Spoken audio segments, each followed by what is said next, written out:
Good morning, everybody. My name is Joseph Nocella. I am the United States Attorney for the Eastern District of New York.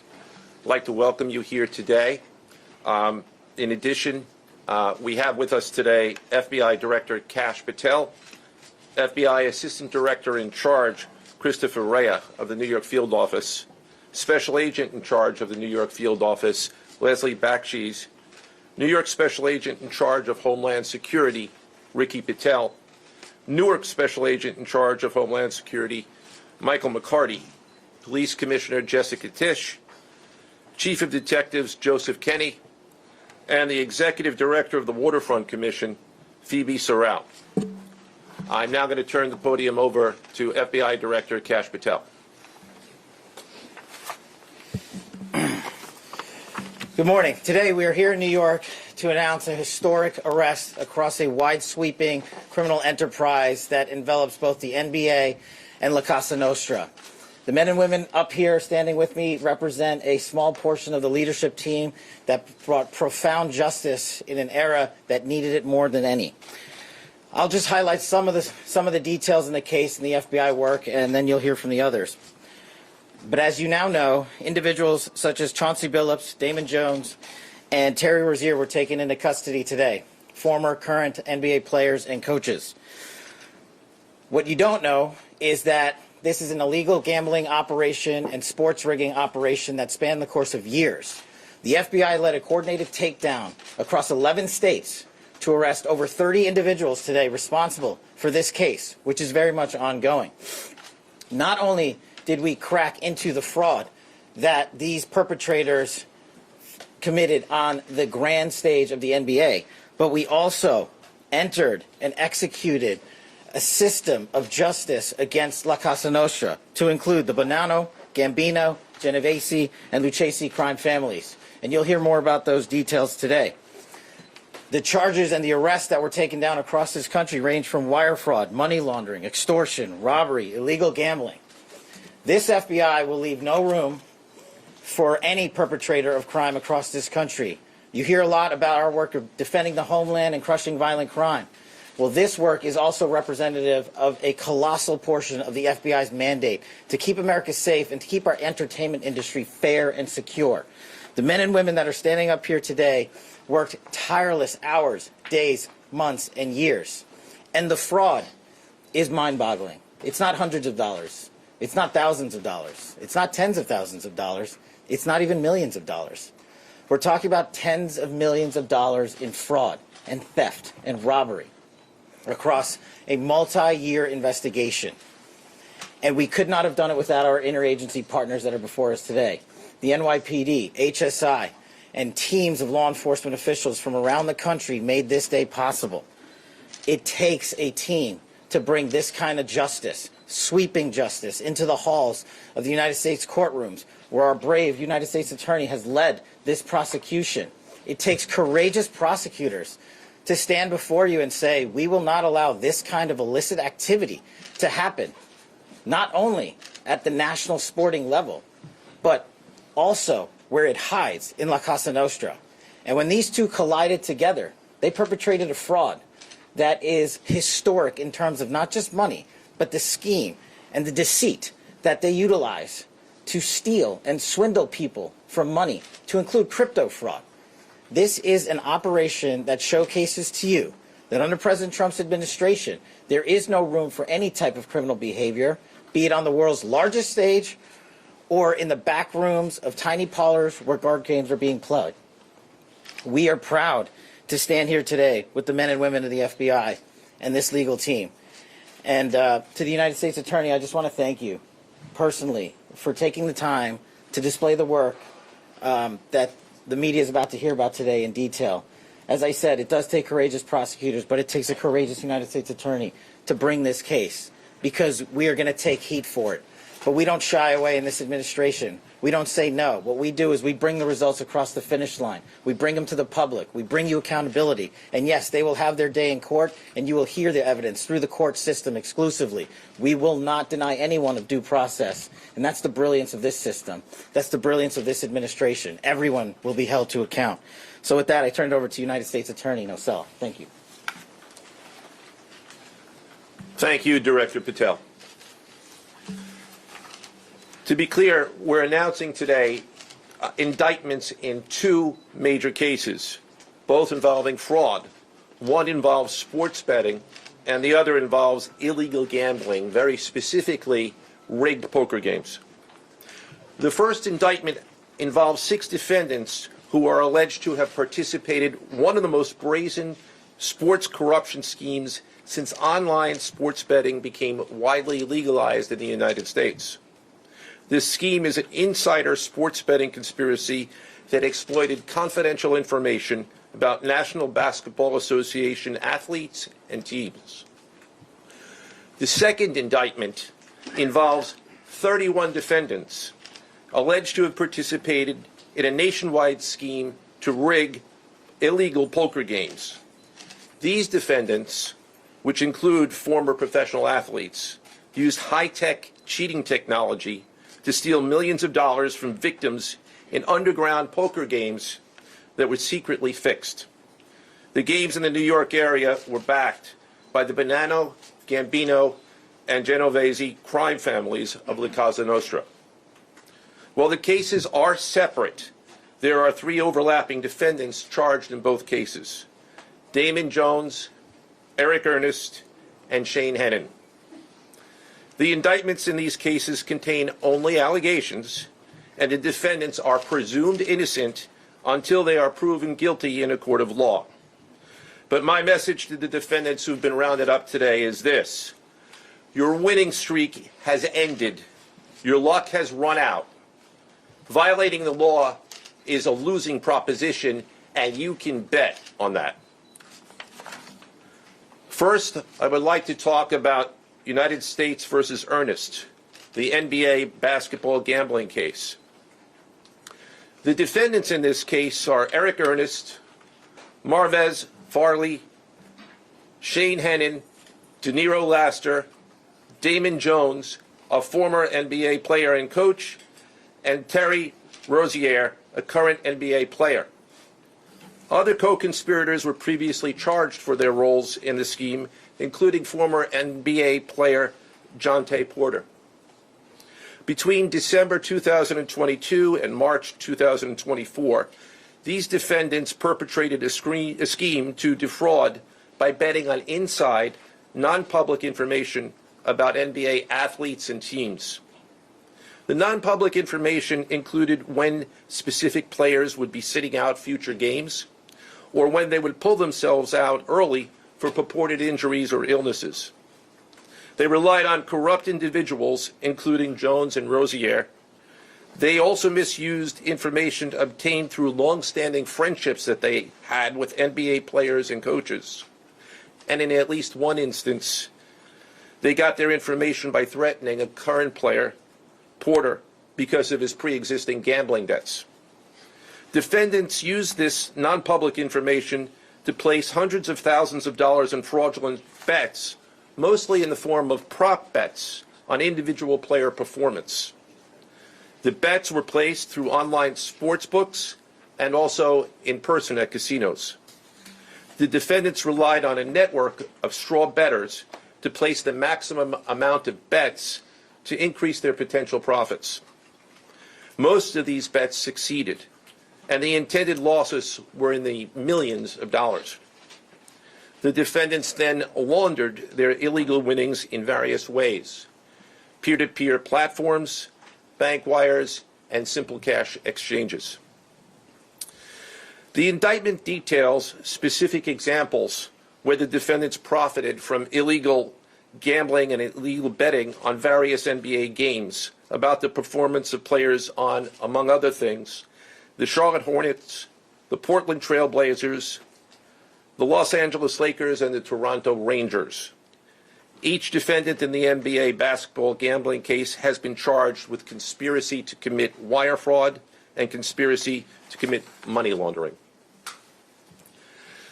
Now, I would like to turn to the other case, United States versus Aiello, the rigged poker game case. Beginning as early as 2019, the defendants in this case orchestrated a scheme to use wireless cheating technology to run rigged poker games across the United States, including in the Hamptons, Las Vegas, Miami, and Manhattan. The scheme targeted victims known as, quote, fish, who were often lured to participate in these rigged games by the chance to play alongside former professional athletes who were known as, quote, face cards.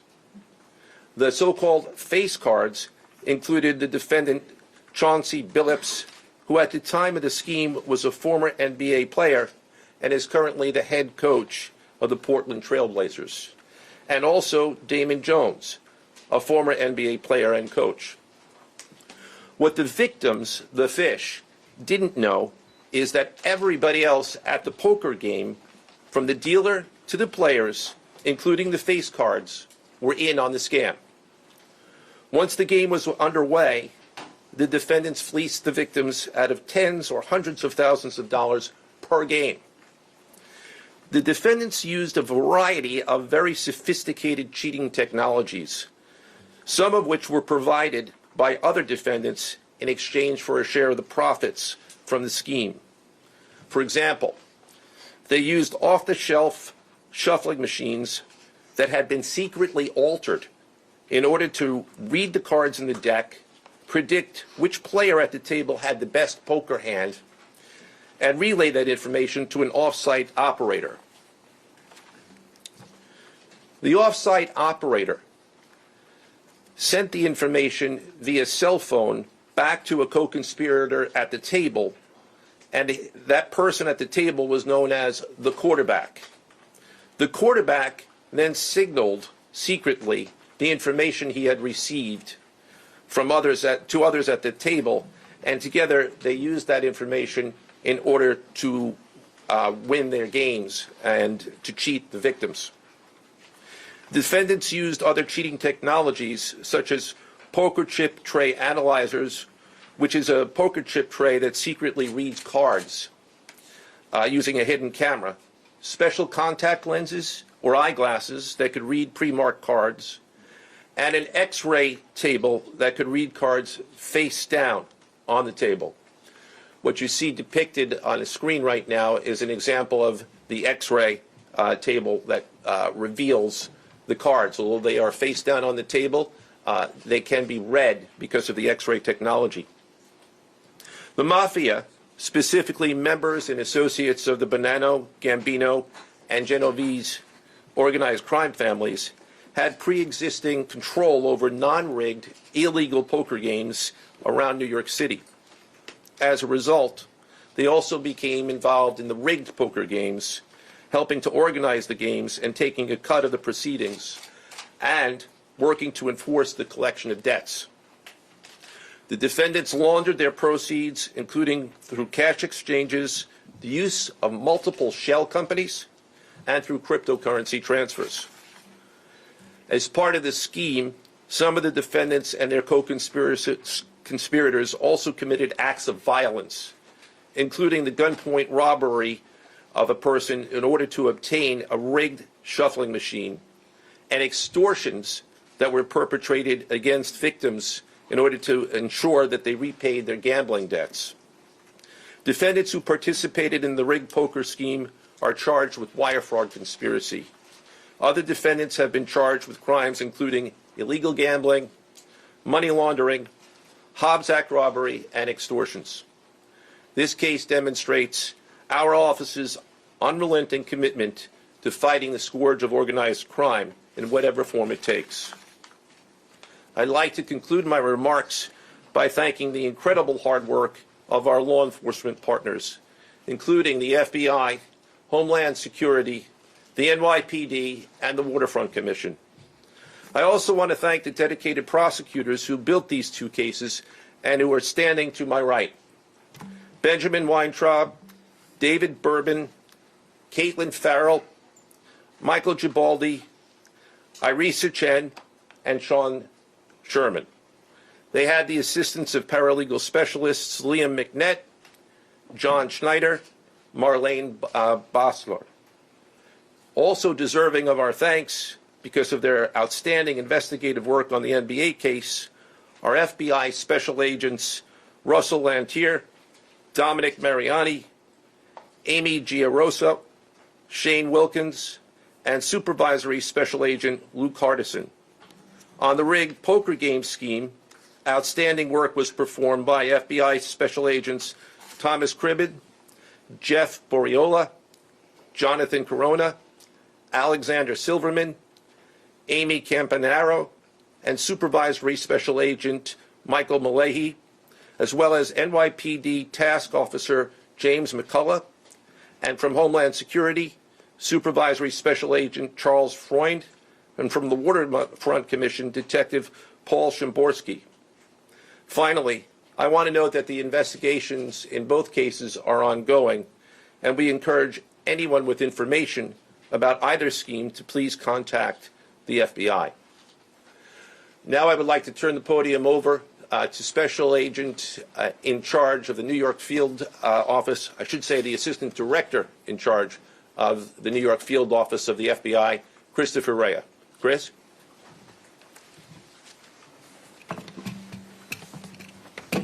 All right, thank you, Joe. As always, we appreciate the partnership here. Can't do any of this without you and your team, so thank you. Also want to publicly thank the director for coming down from D.C. The director's a very busy person, and for him to come down should tell you the importance of this historic case.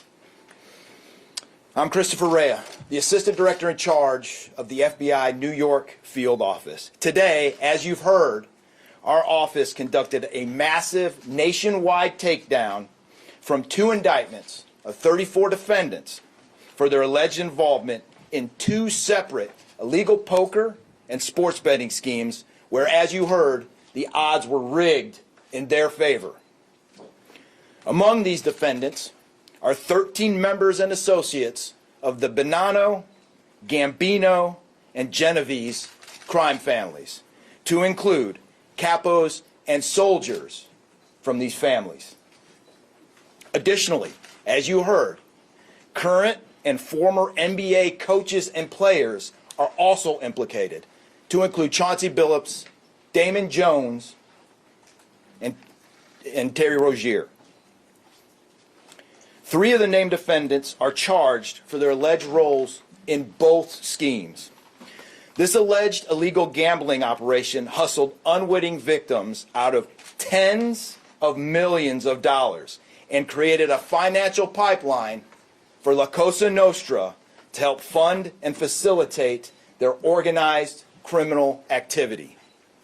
Victims were attracted to play alongside well-known professional athletes and coaches like Chauncey Billups, only to be unknowingly deceived through rigged shuffling machines, fixing the odds in their favor, as alleged and as you just heard from the U.S. Attorney's Office.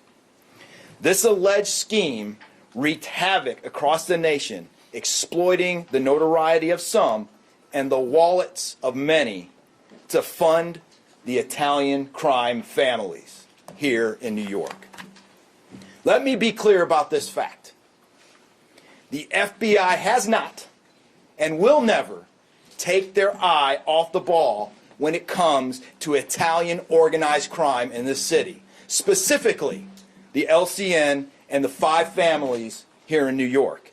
We are not going to permit any criminal enterprise, whether it be Italian organized crime, Asian organized crime, Eurasian organized crime. We're not going to permit any of those organized crimes, families, and organizations to operate in our city or our country, as evidenced by the 11 states that were also participating in this operation today. The FBI office here in New York remains committed to eradicating all unlawful revenue streams fueling this criminal activity. As with most cases we work, this is only the tip of the iceberg for the FBI and the U.S. Attorney's Office. Our LCN squad agents and analysts are continuing to work day and night with the Eastern District of New York to ensure members and associates of the 5 families cannot continue to wreak havoc in our communities. Today would not have been possible without the tireless efforts and dedication of the FBI New York Eurasian Organized Crime Task Force, which, as you heard, was led by Supervisory Special Agent Luke Hardison, and the Italian Organized Task Force, which was led by Supervisory Special Agent Mike Malahi. And coincidentally, Supervisory Special Agent Malahi is going out on a positive as he is retiring at the end of this month for 30 years of dedicated service to the FBI, and that deserves a hand. He's what we call a legend here at FBI New York. Additionally, obviously we cannot do this alone without our partners. I want to extend my appreciation to Homeland Security Investigations Special Agent in Charge, Ricky Patel. Of course, we do nothing in this city without the NYPD. New York City Police Department Commissioner Jesse Tisch, thank you, ma'am, for all your work and all your resources that you dedicated to this. And New York Waterfront Commissioner Phoebe Soriel for their agency's assistance and support throughout this lengthy and complex investigation. Our collective efforts ensured these subjects will face accountability, like the director said, for their alleged wrongdoings. Thank you, and I'll now turn it over to Special Agent in charge of HSI, Ricky Patel.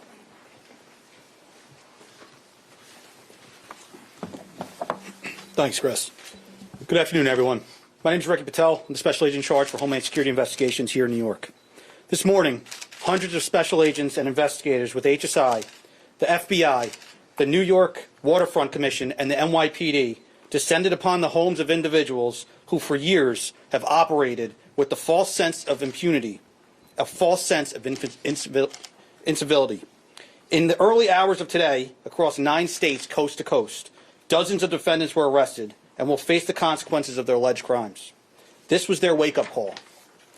With the alleged involvement of 3 La Cosa Nostra crime families, 1 NBA head coach, a Hall of Famer, no less, and former NBA players, the years of investigative work that culminated with this morning's operation seem reminiscent of a Hollywood movie. But this wasn't luck, and this wasn't theatrics. This was an evidence-driven, relentless, and unified effort among law enforcement.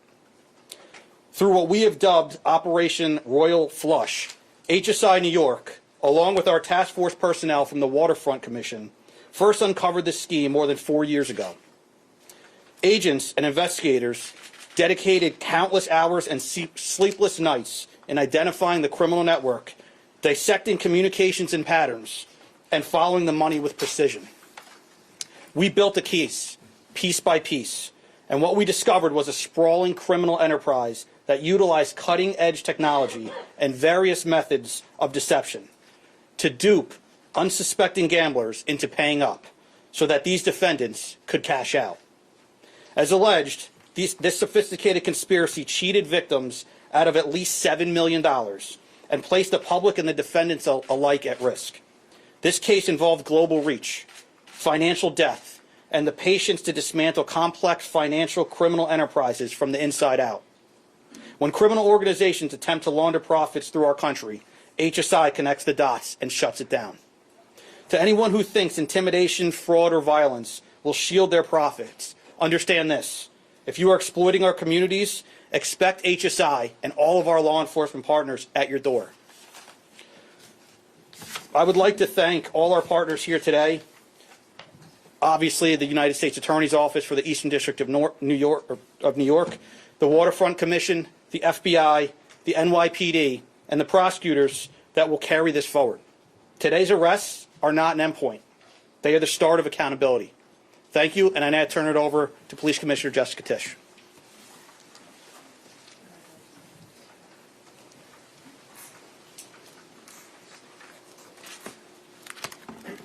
Good morning.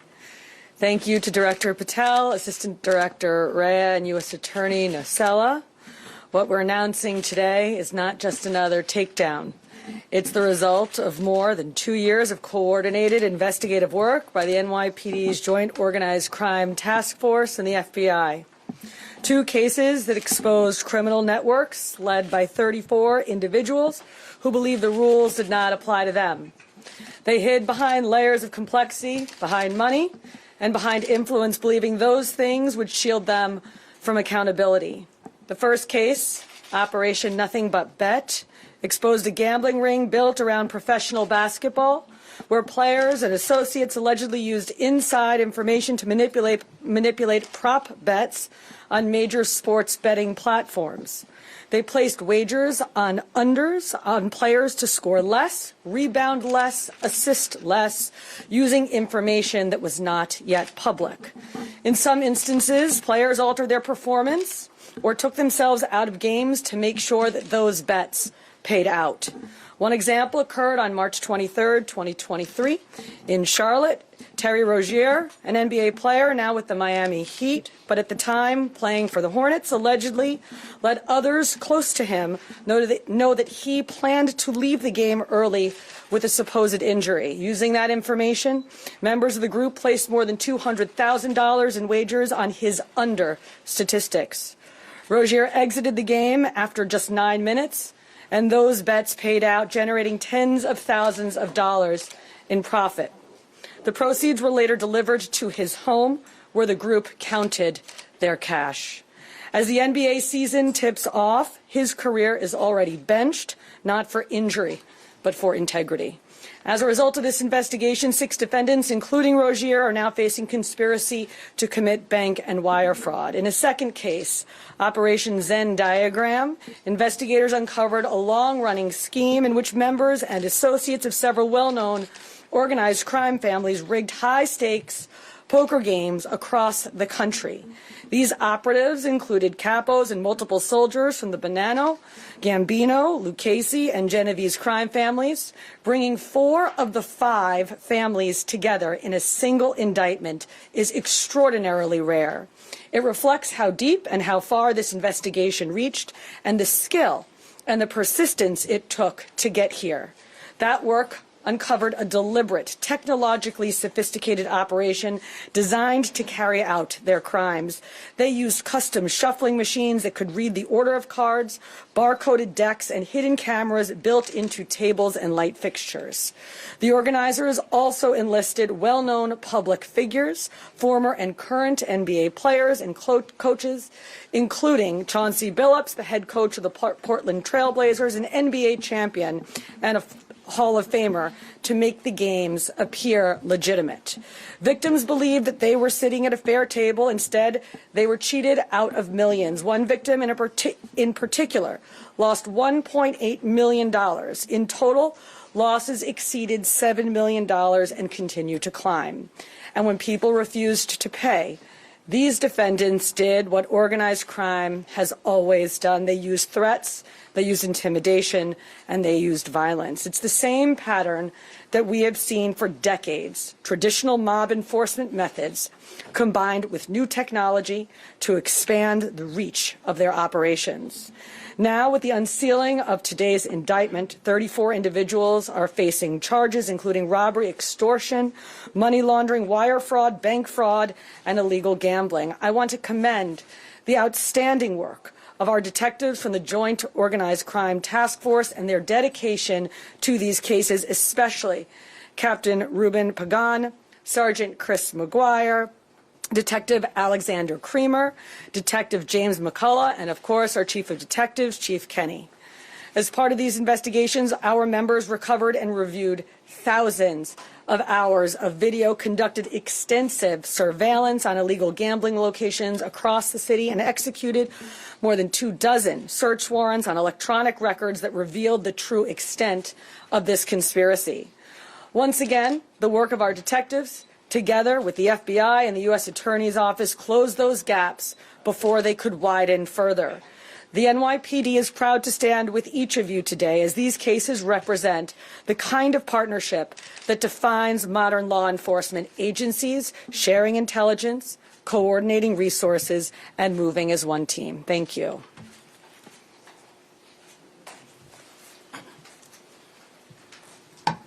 If anyone has any questions that they'd like to ask, now's the time. I had a question about the structure of the case. Is it the investigation into one case, did that lead into the discovery of the other?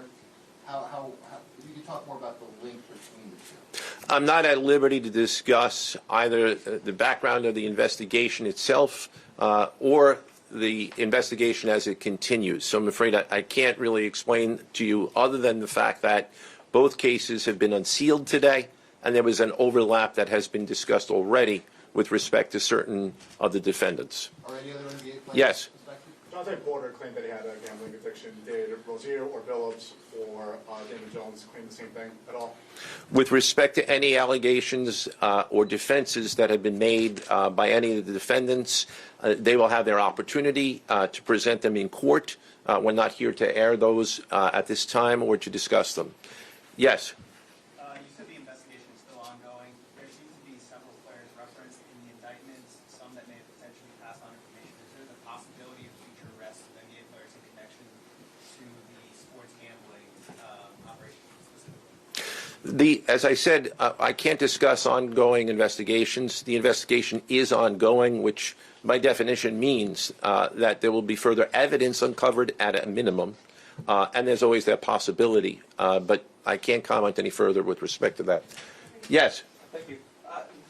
Director Patel, you had said in your comments, we're going to take heat for this case.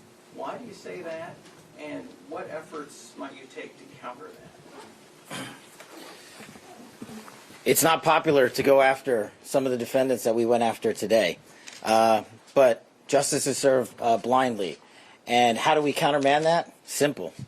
The unsealing of these indictments today shows the force of the Department of Justice and our great Attorney General and the leadership that we have at the FBI and the team here to specifically mete out justice. And look, let's not, mince words. This is the insider trading saga for the NBA.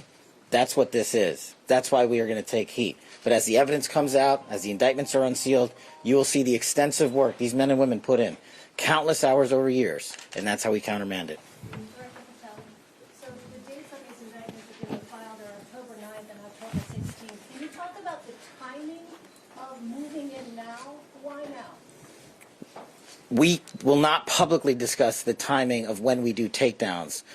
I will only say that we do takedowns in a coordinated fashion with our law enforcement partners and the U.S. Attorney at the appropriate time to make sure that we ensure the integrity of the investigation, as the United States Attorney said, an investigation that is very much ongoing. Director Patel, you said insider trading for the NBA. What are the implications of this case for other sports leagues and for the legal gambling industry in general? Simple. If you're participating in the legal gambling industry, you got nothing to worry about. If you're participating in illegal conduct, you got everything to worry about, and this case shows it. Did the illegal conduct cross with the legal sports betting platforms in any capacity? And if so, is that the search warrants that the police commissioner just referenced? I'm not sure I quite understand your question. You're asking if the illegal conduct... If it crossed with, like, the sports betting industry, or the online sports betting industry? The sports books themselves are victims in this case. They themselves did not, as far as our investigation has concluded, they did not perpetrate anything unlawful. Are you able to say which sports books or online outlets they use to make these bets? I'm not going to respond to that at this time, but that information will be made public. Yes? Can you identify the access point where these co-conspirators were able to recruit these, famous people to partake in the schemes? When you say the access point, They were able to recruit them? I'm not sure which case you're referring to. Oh. So Well, Rozier, how he was recruited, Damon Jones in the NBA scandal, and then Billups for the poker game. we're not at liberty to say that at this time. That will be revealed in due course. Yes? Did you know he was being... What is your question, sir? Hey, thanks for being here. You just said that the sports books themselves are the victims, at least in the indictment involving Terry Rozier and others. They're among the victims. Okay, but those companies make, as we all know, they make a crazy amount of money off of a lot of everyday Americans make bets and mostly lose them. Are you concerned with a jury potentially not being sympathetic in a case where the victims, as you say, are these multi-million or billion-dollar gambling companies? Let me repeat that all of the defendants themselves are presumed innocent. We believe that at a trial, when they have the opportunity to present their defenses if they chose, because they're not required to. We will come forward with the evidence to demonstrate their guilt. Yes? There's been, I'm sorry. Did the NBA cooperate with this investigation at all? The answer to your question is yes, the NBA has cooperated with the investigation. Yes, sir. There's been a reason to believe there's an associated college basketball element to this. Can you confirm that, or is there another investigation or part of this investigation that will affect college basketball? The investigations that we announced today did not involve college basketball. Last question, last question. Yes. There was an emphasis on the Italian crime presence, organized crime in New York.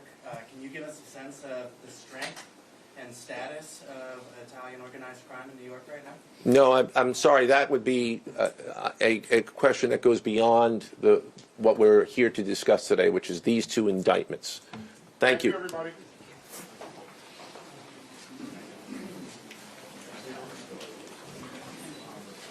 Good job.